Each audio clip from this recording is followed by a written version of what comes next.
Swear by the Holy Bible. Take it in your right hand and recite the oath. I, Onesimus Kipchumba Murkomen, do swear that the evidence I shall give before this committee of the matter under its consideration shall be the truth, the whole truth, and nothing but the truth. So help me God. I'm sure the mic is not.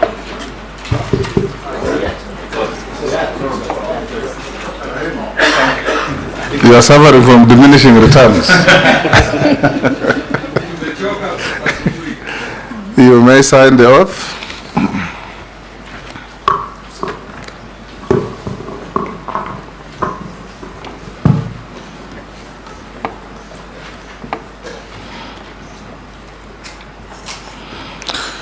Murkomen, you are one of the few who have got the luck to be vetted twice within 2 years. This is the same committee that vetted you some about 18 months ago. Before we embark on business, hand over your certificates through the sergeant to the clerk to check against what we have.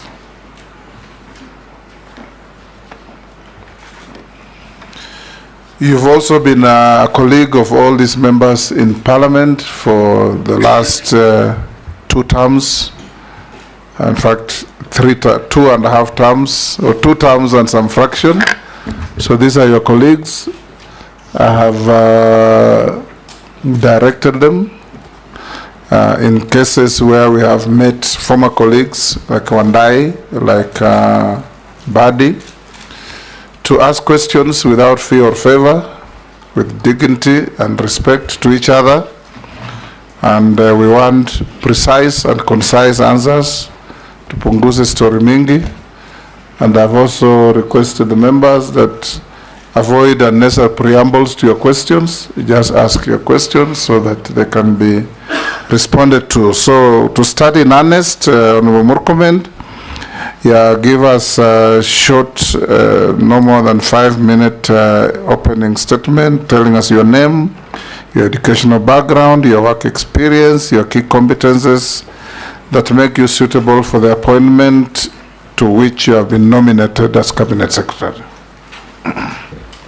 Thank you very much, Mr. Speaker, and thank you for this opportunity. First, let me start by appreciating His Excellency the President for nominating me for a second time to serve this Republic, and should I be approved by this House, I will do it with dignity and vigor.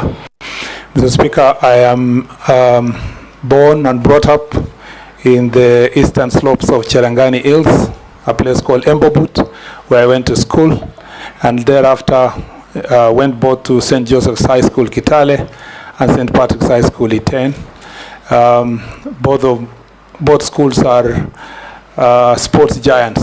As a matter of fact, St. Joseph's Kitale did exceptionally well this year in the football matches, but St. Patrick's High School has always been known to be the athletics powerhouse.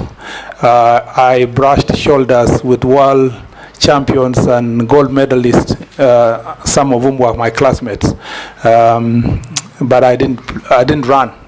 Instead, I was a footballer, Mr. Speaker, and I did fairly well based on the standards then in the district.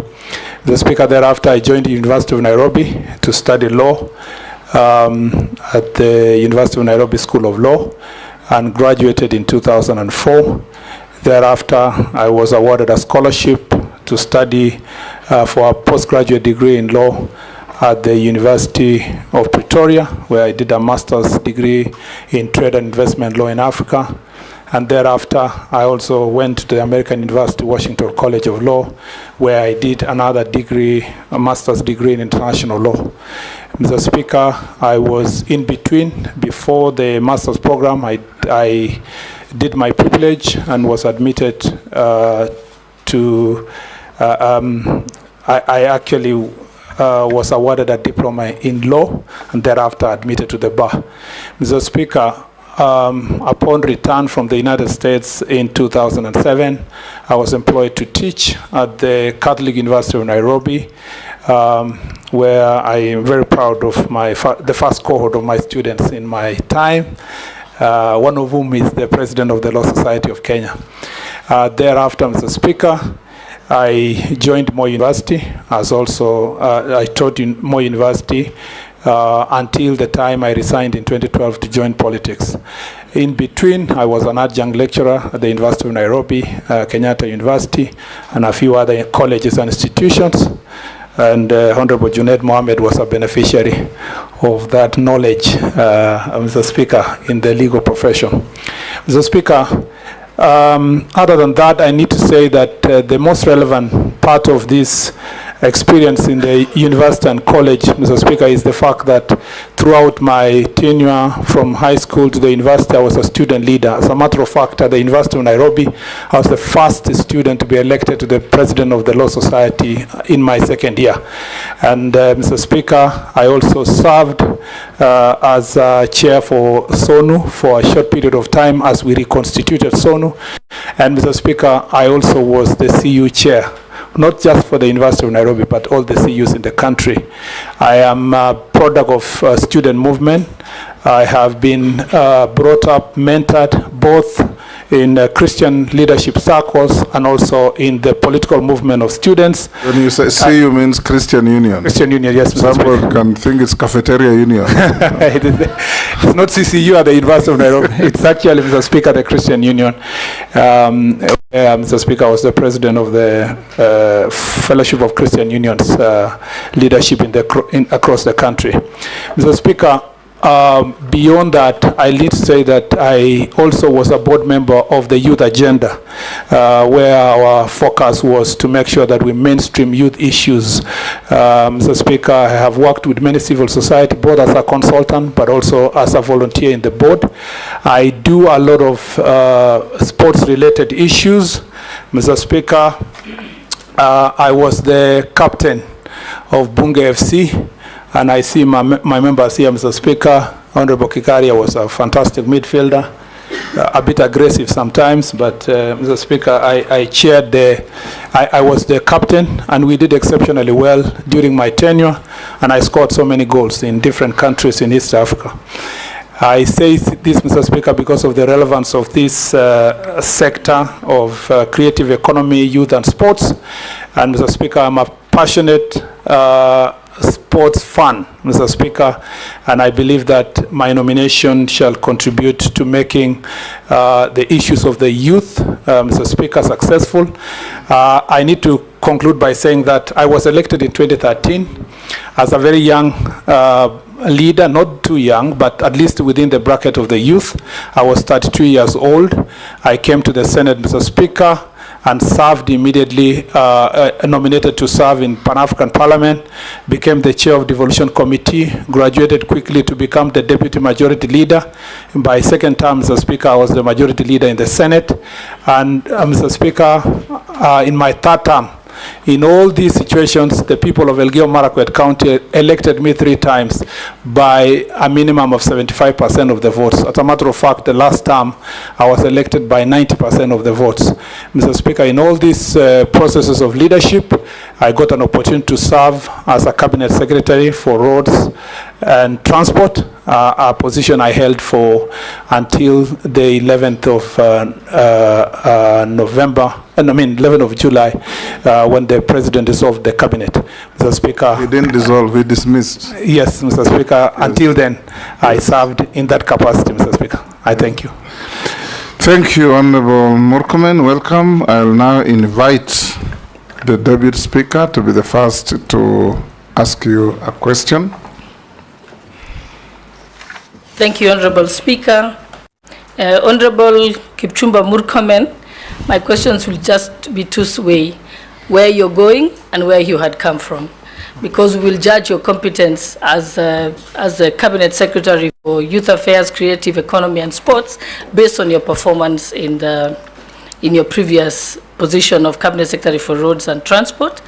So I'd like us to tell us what you found when you went to the the Ministry of Roads and Transport? And then what were your key achievements?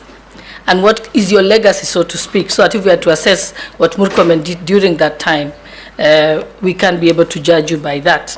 And then secondly, I'd like you to now tell us what is your vision when you go to the Youth Affairs, Creative Economy and Sports docket. What's your vision of it? What are the challenges you have? Because you've been listening out, you've been in cabinet, you know what the challenges are, and you can make explanation on that. And as you know, I've been very vocal about that particular ministry. Thank you. Proceed to answer. Thank you, Mr. And we Speaker. expect concise and precise responses. Thank you, Mr. Speaker. Mr. Speaker, I start by saying that my greatest success in the Ministry of Roads and Transport is leadership. My first responsibility was to be a leader, to put together a team that works together, to make sure that the ministry and the state agencies are working together seamlessly, Mr. Speaker. Some of the agencies that I found dysfunctional, especially Kenya Airports Authority, with too many of its senior staff acting. I made sure that, Mr. Speaker, we fixed that problem, because that problem was the cause of the other systemic problem within the institution itself.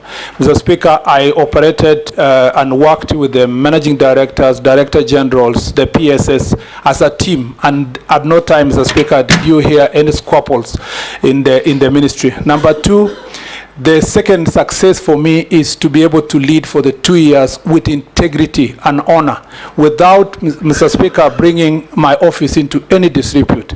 And, Mr. Speaker, for the 2 years, no accusation was leveled against me, Mr. Speaker, of any kind on matters of integrity.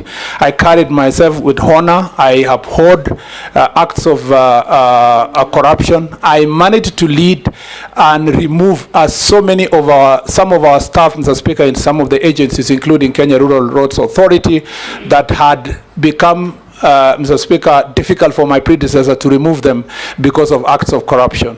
And, Mr. Speaker, in terms of delivery, Mr. Speaker, despite the difficult situation we found ourselves with pending bills, we were able to work together as a team with all the roads agencies to deliver about 1,000 kilometers of tarmac roads, both new roads and, Mr. Speaker, the ones that were being reconstructed. All of these roads are in small bits and pieces. You'll find one like Thika Magumu in Kiambu, or the road from Mtwapa to Kilifi, or the road from Kwanjumbu, Mariakani, or Masera Sori in Homa Bay, or the towns of Embu, Kericho, Bungoma, and other towns in the country. Cumulatively, Mr. Speaker, we did about 1,000 kilometers of roads, despite the difficulties we had with the budget. Mr. Speaker, on the part of development funds, I reorganized, Mr. Speaker, and pushed for the contracts that had been delayed for construction of the roads from Isiolo to Ajia to Mandera. And now, Mr. Speaker, all the contracts have been awarded under the African Development Bank and World Bank funding projects, Mr. Speaker. Mr. Speaker, I also led the process of ensuring that, Mr. Speaker, we get funds for our roads. Remember, when I came here, we had a huge pending bill, and it was very difficult for us to solve that issue. His Excellency the President gave me the opportunity to travel to China to work with our development partners, and through my efforts, Mr. Speaker, and collective efforts of the team in government, I managed to raise 37 billion shillings from the China Development Bank to support about 15 roads that, Mr. Speaker, gladly, unfortunately, I didn't live to see its completion, but they are commencing, Mr. Speaker, from the month of August. Mr. Speaker, beside that, I also pushed for the resources to construct the intelligent traffic system. I promised when I came for vetting here. Now the intelligent traffic system has been advertised. 221 junctions are going to be fixed in the Nairobi city, Mr. Speaker, for that technology. I led the process also of PPPs for the road from Mombasa to Nairobi. The American government, American investor, Mr. Speaker, has made a proposal, and that proposal is ongoing because we have facilitated them. Mr. Speaker, we had a a problem with the Rironi Mau Summit, one of the most popular cases. There was an existing contract that I took the a step of courage, Mr. Speaker, to mutually terminate. And Mr. Speaker, we should be able, as the President promised, to also to advertise after September, when the mutual termination period is over, so that we get a contractor by January next year. Mr. Speaker, in the road sector also, I'd like to say that, Mr. Speaker, we have done a commendable job to raise resources. My last act in that office, Mr. Speaker, was to make sure that we get resources for maintaining our roads. When I came to Parliament several times, because these questions were asked, I appraised the country that we have what we call orphaned roads. And these roads are, especially in Kenya, rural roads, and they needed significant resources. Our demand per year for maintaining the roads is 150 billion, Mr. Speaker, yet we only raised 84 billion. This year, I took the significant step, did the public participation, and eventually we were able to increase the road maintenance levy by 7 shillings, working together with the petroleum sector to make sure that that increase did not make the cost of petroleum higher than it is. If it is something significant I'm leaving back in this ministry for the benefit of the honorable members who are here, we shall be having now constituency roads management having at least 100 million shillings in every constituency, up from 62 million in the last financial year. And we should be able to fix the problems that we have in our roads. That needed leadership, needed boldness, Mr. Speaker, to make that significant contribution. Mr. Speaker, it wasn't just the road sector that I superintended upon. There was also the transport sector. We did a lot in the port. Mr. Speaker, we were able to increase the efficiency of the port by 12%. We handled 1.6 TUs of 1.6 million TUs of cargo, up from 1.4. And this year, Mr. Speaker, we are going to handle 2 million TUs. In the also that sector, Mr. Speaker, we have increased investment, especially in Lake Victoria. Now the oil transport that I saw Honorable Wandai speaking about, now fuel is being transported across Lake Victoria. You don't need to burden the roads across to Uganda. Mr. Speaker, we are also building piers in Kisumu, and also getting a ferry from Fangano Island. Some of those investments, Mr. Speaker, were based on the things we did. In the Lapsset corridor, for the first time, the Lamu port was able to handle significant cargo, 60 million metric tons of fertilizer destined towards Ethiopia, based on our diplomatic work within the Lapsset corridor. Now Lapsset corridor is functioning. The road from Lamu to Ijara, Mr. Speaker, which was a Maram road, we made sure that we fixed that problem. Now a tarmac road is being constructed, it's on the way. We have up to February next year to make sure that that tarmac road is delivered to Ijara, and the road from Ijara to Isiolo is also ongoing, Mr. Speaker. I look forward within next year that the Lapsset corridor will be completed, Mr. Speaker. Mr. Speaker, I also did some work at the airport. You remember that when I arrived, the Jomo Kenyatta International Airport was a place of shame. All the airports do not have a maintenance policy. Mr. Speaker, after fixing the human resource, we made sure also we fixes the maintenance policy. Now we've been able to fix Jomo Kenyatta International Airport drainage system. We've also been dealt with the roofing, and Mr. Speaker, there is a progress in that direction. We've also fixed, Mr. Speaker, many of the other airports. There was a lighting problem in Eldoret. Wilson Airport, for many of us who are here who've used the Wilson Airport, you know that it's full of potholes and bumps, Mr. Speaker. Now we have awarded the contract to make sure that the aprons on the runway is redone afresh, because Wilson Airport is among the busiest airports in the continent, Mr. Speaker. Even as we did that, we completed also contracts that were pending for our airstrips in Anyuki, airstrip in Nakuru now are ongoing. We finished the Matulo airstrip, Mr. Speaker. We opened new routes for airlines to go to Kabundo in Homa Bay. We did in Migori, Mr. Speaker. We did also new route to Kakamega. Mr. Speaker, now our airspace is booming. I opened doors, Mr. Speaker, for new airlines. We have Fly Dubai now flying to Mombasa. Air Indigo is now flying directly from India to Nairobi. And one of my last also responsibilities was to grant Etihad a flight to come back to Nairobi. All this is done balancing, Mr. Speaker, with the interest of the Kenya, Mr. Speaker, Kenya Airways. Even that, Mr. Speaker, is just a tip of the things we have succeeded to do. Let me just say the last one, Mr. Speaker, is You know, I left the minister abruptly, so this is an opportunity to share. And I just in 2 more minutes, Mr. Yes. Speaker, is to say that in the railway sector, we've done a very good job to revamp the commuter rail system in the city of Nairobi, increasing the 10 stations in the city. We significantly pushed the Kumi program of the World Bank, which will give us 60 billion shillings to revamp the commuter rail system in the city.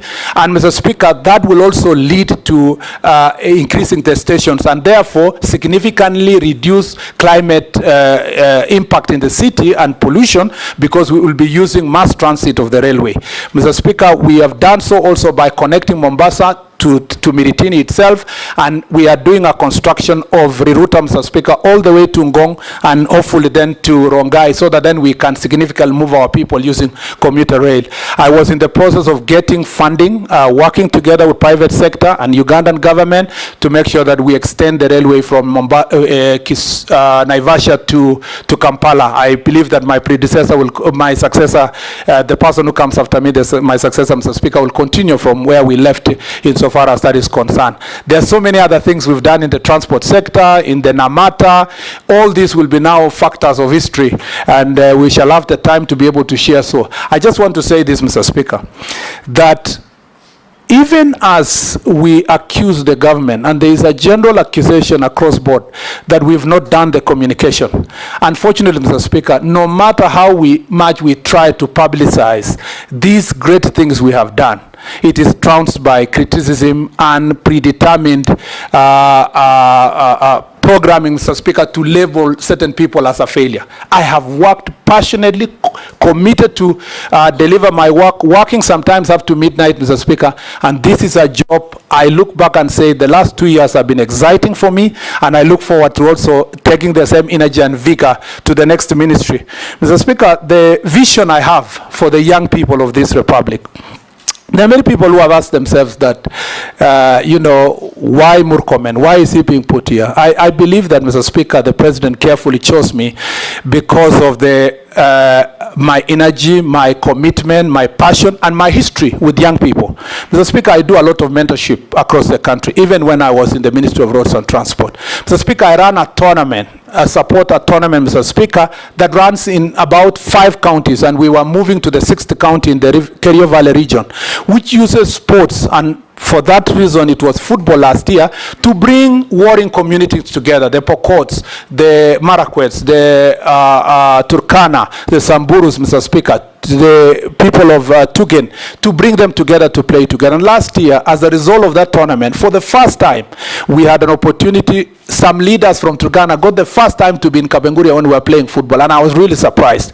And that way, sports, Mr. Speaker, is also one way of bringing people together. I have a passion for the young people, and I believe that that passion is going to be translated to action, Mr. Speaker, once I assume office. And that passion is to sort the problems that are bedeviling our young people.